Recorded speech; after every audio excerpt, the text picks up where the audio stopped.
Hello बच्चों, आज हम पढ़ेंगे हमारा संविधान।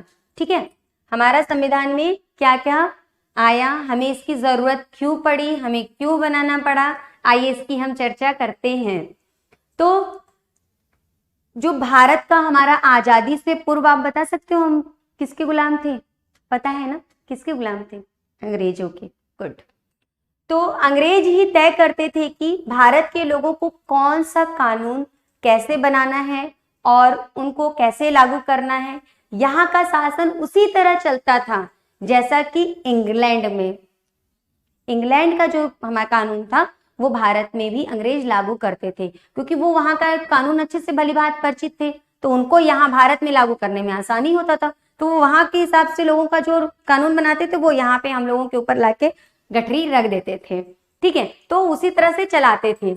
उसी समय कई भारतीयों ने यह बात सोची कि यह बात बहुत गलत है, हम क्यों किसी के कानून को माने, हम क्यों किसी के अंडर में गुलामी को सहे, हमें नहीं रहना है गुलाम। अगर आपको कोई बार बार किसी चीज के लिए पंच करे कि नहीं ये काम नहीं करना है और आपको उसके अकॉर्डिंग काम करना पड़ जाए, उसके अंडर में काम करना पड़ेगा, तो आपको चिढ़न होने लगेगी, आपको महसूस बहुत बेकार महसूस होने लगेगा। वही चीज सेम हुआ जब अंग्रेज हम पे शासन करने लगे। तो क्या हुआ, हमें भी चिढ़न होने लगी, हमें पसंद नहीं आया। तो वहां पे जब कुछ लोग इकट्ठे हुए तो उन्होंने कहा नहीं बहुत हो गया, अब हमें अंग्रेजों की गुलामी नहीं करनी है, एनी हाउ किसी भी कीमत पे हमें अपनी आजादी लेनी है। तब उसके बाद क्या हो गया कि हमारे देश में आंदोलन शुरू हो गए, संघर्ष शुरू हो गए, क्रांतिकारी आ गए, उन्होंने लड़ना भिड़ना सब शुरू हो गया और एटलीस्ट हम लोग आजाद हो गए। ठीक है, और हम जब आजादी जब हमें मिली तब हम लोगों ने सोचा कि अब तो हम लोगों ने आजादी ले ली, तो बस अब ये नहीं कि बैठना है, नहीं, अब उस अपने देश को चलाने के लिए हमें संविधान बनाना है और उस संविधान को बनाना है और उसको हम अपने देश पे लागू करना है। और क्या है, अब आपको ये पिक्चर दिख रहा होगा, सोचोगे ये कौन है? सबको पता है, बहुत पॉपुलर फेस है ना? कौन है? Very good and very nice, doctor Bhimrao Ambedkar. आइए इनके बारे में जानते हैं, ये कौन है? डॉक्टर भीमराव जी अंबेडकर ने लंदन में गोलमेज सम्मेलन में भी प्रतिभाग किया। वे मानते थे कि दलितों के सामाजिक उत्थान के लिए उनकी राजनीतिक भागीदारी आवश्यक है, यानी अगर वो राजनीति में आएंगे तो वो अपनी बातों को सब तक, जनता से लेके वो पॉलिटिशियन तक, सब तक अपनी बातें वो आसानी से पहुंचा सकते हैं। इसलिए उन्होंने दलितों के लिए अलग से निर्वाचन की मांग की, जिसके फलस्वरूप विधानमंडलों में दलितों के स्थान आरक्षित कर दिए गए। यानी उन्होंने कहा कि दलित को भी आके राजनीति में पार्टिसिपेट करना चाहिए, उनको भी अधिकार देना चाहिए, और इसी कारण उन्हीं की देन है कि आज दलितों को उतना जगह मिल गया है। अब हमारा संविधान कैसे बना, क्यों बना और उसकी जरूरत क्यों थी, आप लोगों को पता है। हमारा संविधान को बनाने के लिए अब कोई एक आदमी भीमराव अंबेडकर जी तो नहीं बैठ के पूरी संविधान लिख देंगे, उनको क्या पता। तो हमारा संविधान जब बनाना का समय आया, जब बारी आई, तो वो किसी एक से नहीं, बहुतों लोगों ने, जिन्होंने हमारे देश की स्वतंत्रता में भाग लिया था, जिन्होंने संघर्ष किया था, चाहे वो पुरुष हो चाहे वो महिला हो, कोई भी वर्ग हो, वो सब उस हमारे संविधान को बनाने में भी अपना योगदान दिया। जैसे कि अब उसमें क्या थे, अब ये जो लोग थे, जो महिला थे, पुरुष थे, वो कोई एक क्षेत्र के तो थे नहीं, वो हर एक जगह, हर एक प्रांत के थे, हर एक क्षेत्र के थे, हर एक कस्बे के थे। अब क्या होता है कि हर एक लोगों की प्रॉब्लम एक सी तो नहीं हो सकती है ना बेटा, कि जैसे कि पंजाब में कोई प्रॉब्लम है तो यूपी में कोई और प्रॉब्लम है, महाराष्ट्र में कोई और प्रॉब्लम है तो दिल्ली में कोई और प्रॉब्लम है, तो हर जगह का अलग अलग प्रॉब्लम होती है ना। किसी को वेदर से रिलेटेड होती है, किसी को वहां के रहन सहन से होता है, किसी के वहां पे वेदर से होता है, हर चीज का प्रॉब्लम होता है ना। तो सब वो वहां से रिलेटेड लोग, वहां से हर क्षेत्र, हर प्रांत, हर कस्बे का एक एक महिला हो या पुरुष हो, वो आते थे, वो बताते थे कि हमारे क्षेत्र में ये परेशानी है, हमारे क्षेत्र में ये अच्छाई है। तो वो सब चीजों को मिलाकर सारे लोग जो जुड़े, वो सब लोगों ने अपनी बातें रखी, अपने क्षेत्र के लोगों से मिले और एक चीजें सबने अपना अपना नोट्स तैयार कर लिया, रख लिया, और उन्होंने सबने मिलके फिर एक संविधान का निर्माण किया। तो उसमें से मुख्य रूप कौन से देख रहे होंगे आप भी, जैसे सरोजनी नायडू हो गए, डॉक्टर राजेंद्र प्रसाद हो गए, मौलाना अब्दुल कलाम आजाद जी हो गए, जवाहरलाल नेहरू हो गए, विजय लक्ष्मी पंडित हो गए, जिसमें से आप लोग सबका फेस देखा है। एक विजय लक्ष्मी पंडित जी का फेस जो है थोड़ा सा आप लोग को नया नया लग रहा होगा, है ना, लेकिन इन्होंने भी योगदान दिया था। तब इस काम को करने के लिए जो है पुरुष और महिला दोनों का योगदान रहा है, और इसमें 879 लोगों ने जो भारत के हर प्रांत से आए थे उन्होंने अपना योगदान दिया और हमारा संविधान बनाने में अपना भागीदारी दे दी, अपना को समझाया कि नहीं ये चीजें हमारी कमी है और इसको दूर करना है और ये नियम बनाना चाहिए। तब 1986 में ये संविधान एक सभा बनी जिसके अंतर्गत इन सभी लोगों को रखा गया और उन लोगों ने कानून बनाया। संविधान सभा का एक प्रारूप समिति गठन किया गया, उसका अध्यक्ष कौन थे? डॉक्टर भीमराव अंबेडकर। डॉक्टर भीमराव अंबेडकर ने 26 नवंबर 1949 को स्वतंत्र भारत के संविधान को स्वीकार कर लिया, यानी हमें स्वीकार किया गया 26 नवंबर को। इस समय केवल स्वीकार किया गया, यानी बना लिया गया कि हाँ बन के अब ये हमारा संविधान तैयार हो गया है। अब ये सबने एक सहमति से कह दिया कि नहीं ये संविधान हमारा बहुत सही है। उसके बाद क्या हुआ, इस संविधान को जिसको सबने एक मत में स्वीकार कर लिया उसको 26 जनवरी 1950 को पूरे भारत में लागू कर दिया गया, यानी नवंबर में बन गया है हमारे पास, नवंबर में वो तैयार है। ठीक है, एक साल पहले तैयार हो जाता है और एक साल बाद आपका जनवरी में 26 जनवरी को ये लागू कर दिया जाता है। आप ये देख रहे होगे कि इसको लागू करने के जब हमारा संविधान बनकर तैयार हो जाता है तो उस पे किसका सिग्नेचर हो रहा है? हमारे उस समय के प्रधानमंत्री पंडित जवाहरलाल नेहरू, जिनको हम प्यार से क्या कहते हैं? चाचा जी। तो चाचा जी का साइन हो रहा है।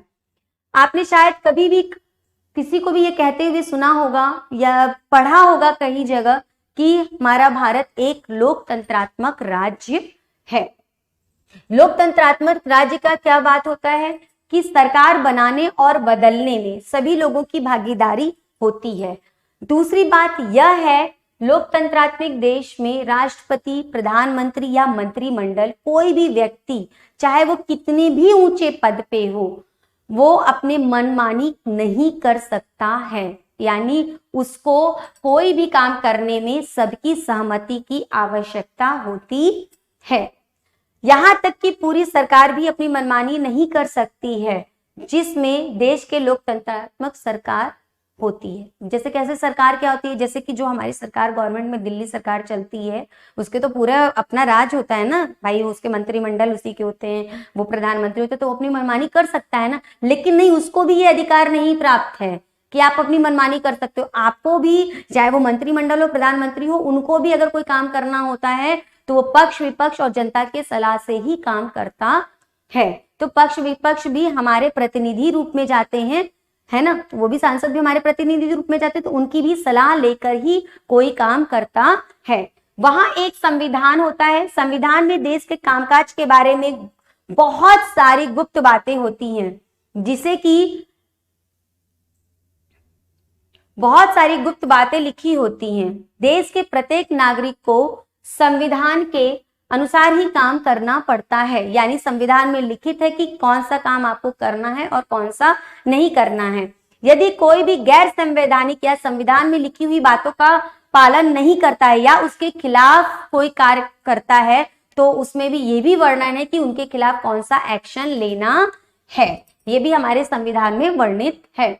हमारा संविधान, अब आप ये जानिए कि हमारे संविधान में क्या क्या बातें लिखी गई हैं जिन्हें हमें जानना चाहिए। तो हमारा संविधान एक लिखित और बहुत विशाल का संविधान है, यानी यह लिखा हुआ है, लिखित रूप में मौजूद है और बहुत ही बड़ा है।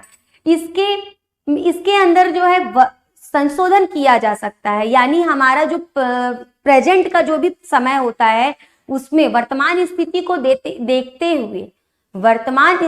देखते हुए उसमें आप अनुच्छेदों को जोड़ भी सकते हैं, उनमें हटा भी सकते हैं। यानी ये बहुत अच्छी चीज है कि हमारे संविधान में ये एक सबसे अच्छी चीज दी गई है कि अगर मान लो वर्तमान में कोई भी प्रॉब्लम आ रही है, कोई परेशानी घटित हो रही है जो पहले तो नहीं हुई होगी, तो उसके अनुसार भी हम अपने संविधान में कुछ अनुच्छेद को जोड़ सकते हैं, या कोई बहुत पुराना हो जिसके यहाँ जरूरत नहीं है उसको हम हटा सकते हैं।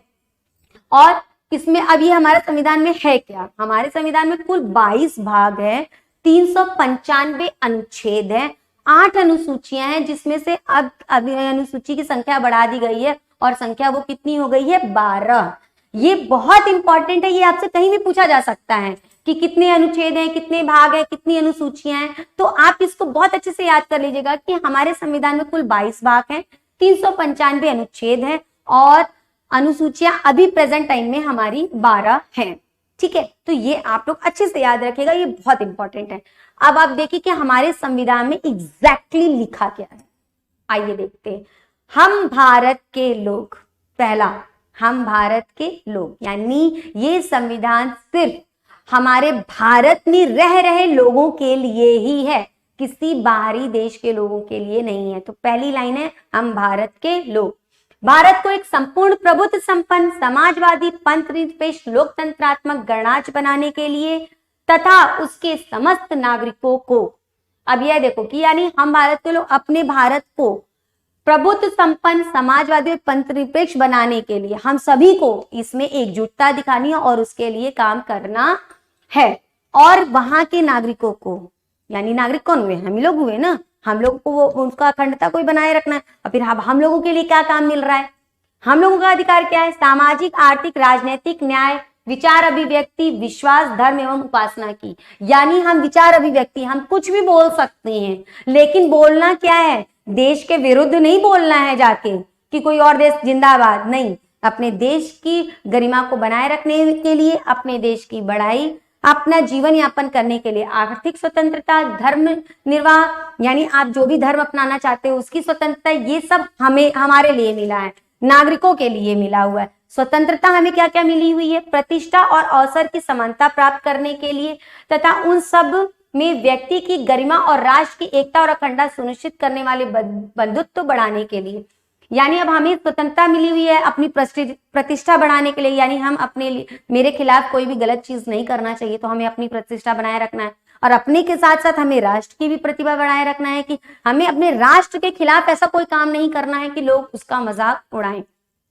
ठीक है, और ये सुनिश्चित करना है कि हमारे देश में अखंडता बनी रहे, यानी कोई बाहरी वाला आके उनको तोड़ ना सके। जैसा अगर वो टूटे हुए नहीं होते तो आज हम पे विदेशी हम पे शासन नहीं कर पाए होते, अगर हमारे यहाँ एकता होती तो इस चीज को हमेशा बना के रखना है। दृढ़ संकल्प होना अपनी इस संविधान सभा में आज तारीख 26 नवंबर 1949 को द्वारा इस संविधान को अंगीकृत, अधिनियमित और आत्मसमर्पित करते हैं। यानी ये सब चीजें हमारे संविधान में वर्णित है। अब आप ये देखिए आके कि हमारे संविधान में क्या क्या चीजें लिखी गई हैं उसको हम लोग समझते हैं।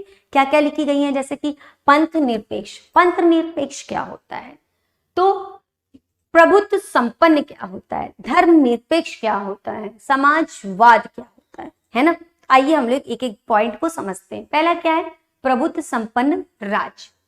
भारत की सरकार आंतरिक एवं बाह्य मामलों को अपनी इच्छानुसार आचरण एवं कार्य करने को पूर्ण स्वतंत्र है। इसके लिए भारत को प्रभुत्व संपन्न राज्य कहा जाता है। यानी जो हमारी सरकार है, जो हमारे दिल्ली में बैठी हुई सरकार है, उसको ये पूर्ण अधिकार होता है कि हमारे जो देश के अंदर जो भी चीजें चल रही हैं वो शांति है तो उसको और अच्छे से कैसे बना के रखना है, अगर कोई बाह्य आक्रमणकारी आ रहा है तो उसको कैसे रोकना है, हमारे देश का विकास कैसे करना है, ये सब हमारी सरकार करती है। ठीक है, बाह्य मामला यानी भारत जो हमारी बाउंड्री वॉल है, हमारे जो पड़ोसी राज्य हैं उनके संग कैसा संबंध रखना है, क्या करना, ये सब चीजें हमारी जो है कौन करता है, हमारी सरकार करती है। दूसरा क्या है, समाजवाद। हमारा लक्ष्य समाजवादी राज्य की स्थापना करना है। यहाँ समाजवाद का अर्थ सरकार लोगों को आर्थिक स्थिति में समानता लाने का प्रयास करे। समानता लाने का प्रयास करे यानी सबको एक बराबर अधिकार ये मिलना चाहिए कि वो कोई भी अपना जीवन यापन करने के लिए व्यवसाय को चुन सकता है, चाहे वो जॉब करना चाहे वो जॉब कर सकता है, बिजनेस करना चाहे बिजनेस कर सकता है, या आजकल तो यूट्यूब चैनल खूब चल रहे हैं, यूट्यूब चैनल चला सकता है ना। रील्स बना सकता है, तो ये सारे अधिकार हैं उनको खुद के मिले हुए कि वो कुछ भी कर सकता है, बट वो भी एक दायरे में और लीगली होना चाहिए। ठीक है बेटा। फिर क्या है, धर्मनिरपेक्ष। राज्य किसी विशेष धर्म को राज्य धर्म के रूप में मान्यता नहीं प्रदान करता, वरन सभी धर्मों को समान व्यवहार करता है। यानी धर्मनिरपेक्षता का मतलब ये हुआ किसी एक धर्म को नहीं लेके चलना है कि हम किसी एक धर्म को लेके चलेंगे या ये हमारा राष्ट्रीय धर्म है, ऐसा घोषणा हम नहीं कर सकते, या राज्य हमारा नहीं करता है। उसके लिए सब धर्म सब लोग एक हैं। हम सब गाना भी गाते हैं ना, सभी जन एक हैं, हाँ, रंग रूप भेष भाषा चाहे अनेक हैं। तो लोकतंत्रात्मक गणराज्य, भारत की सरकार जनता के लिए जनता के द्वारा चुनी जाती है, इसे लोकतंत्रात्मक कहा जाता है। भारत का राष्ट्राध्यक्ष यानी राष्ट्रपति वंशानुगत न होकर निर्वाचित होता है, इसलिए भारत को गणराज्य कहा जाता है। यानी जो हमारा भारत का प्रथम नागरिक कौन होता है, आपको पता है ना हमारे कौन है, बताइए। वेरी गुड, हमारा राष्ट्रपति। तो राष्ट्रपति का भी ये भाई इतना बड़ा ओहदा हो गया, हमारा प्रथम नागरिक हो गया, पहले वो हो गया, तो क्या उनके बेटे के पोते सब बनेंगे? नहीं, यहाँ उनको सिर्फ 5 साल की ही उनको पदवी दी जाती है। उसके बाद नया कोई राष्ट्रपति आ जाता है जो अपने क्षेत्र से उस फील्ड से उच्च या सर्वोच्च होता है। मानवाधिकार, मानवाधिकार क्या होता है? मानवाधिकार जन्म से ही प्रारंभ हो जाता है, जीवन भर साथ रहते हैं, चाहे व्यक्ति किसी भी सामाजिक आर्थिक जाति धर्म से संबंध रखता हो। ठीक है, यानी अब हम जब पैदा ले लिए, वो किसी भी जात का हो किसी भी धर्म का हो, पैदा होते ही उसको हमारे देश का जो मानवाधिकार होता है उसको प्राप्त हो जाता है। यानी उसके जो अधिकार होते हैं उसको बचपन से ही मिल जाते हैं। यह नहीं होता कि 18 साल के बाद मिलेगा, कि चुनाव की तरह कि आपको वोट देने का अधिकार 18 साल के बाद मिलता है ना, वैसा कुछ नहीं होता है। यानी आप बॉर्न हुए, मम्मा के हाथ में आए और आपको सारे अधिकार मिल जाते हैं, है ना। फिर क्या है, इसीलिए संयुक्त राष्ट्र संघ ने 10 दिसंबर 1948 को संयुक्त राष्ट्र संघ महासभा मानवाधिकार को सार्वभौमिक घोषणा की। यानी 10 दिसंबर 1948 में संयुक्त राष्ट्र ने घोषणा कर दी मानवाधिकार की, और भारत में ये चीज 10 दिसंबर को लागू किया गया 1993 में। 1993 में हमारा भारत में ये चीजें लागू हो गई 10 दिसंबर का। ठीक है, तो ये अब पूरे अंतरराष्ट्रीय वे में मनाया जाने लगा। अब हम ये देखेंगे कि हमारे मौलिक अधिकार हैं क्या, है ना। हमें तो अपने मौलिक अधिकारों को भी तो जानना है कि है क्या चीज। तो ये हम अपने मौलिक अधिकार अपने नेक्स्ट वीडियो में पढ़ेंगे। ओके, तब तक